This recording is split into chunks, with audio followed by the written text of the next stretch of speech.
tasanuma malee kumaantamaan dhumnee dhalootamaan oollee kumaantamaan dhumnee kaaneemaan falmannee yaa Oromooti yadduutiinumaan oollee yaa Oromooti yadduutiinumaan oollee duutiinumaan oollee qawwee fannifadhee gaaratti hirkatee innansaa eeggataa garaasaa hidhatee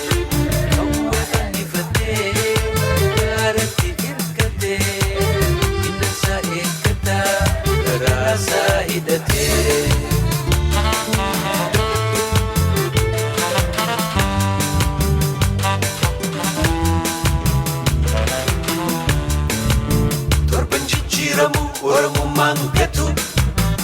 booda deebi'ee isa diinnin bitu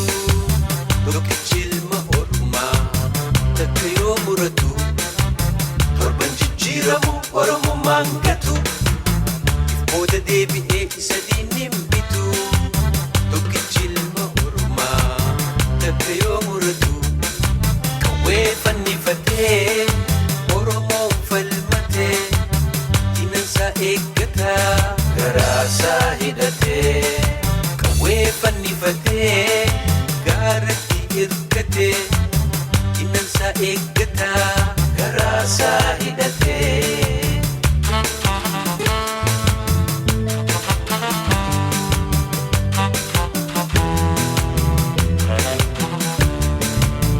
qabsaawaa sabaa jayna biyyaaf lolu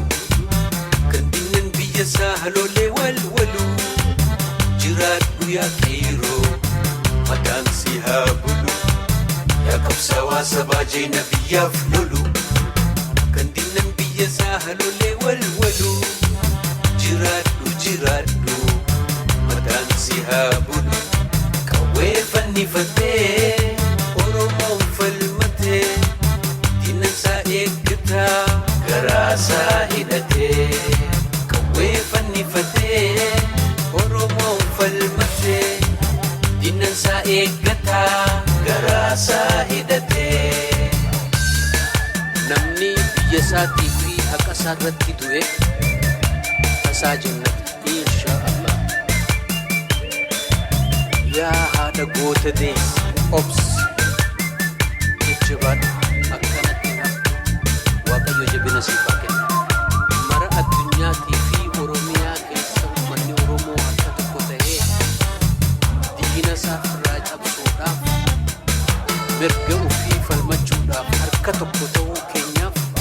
guyyaan jireenya biyya keessatti gammade keessaa tokko adda yoo nuti illee isheen qaba.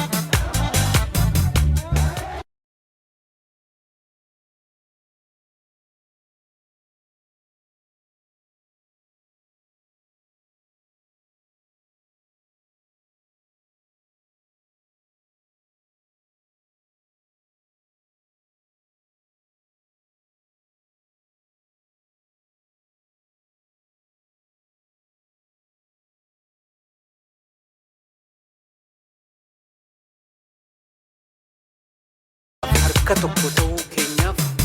guyyaan jireenya biyya keessatti gammade keessaa tokko adda yoo nuti illee isheen qaba.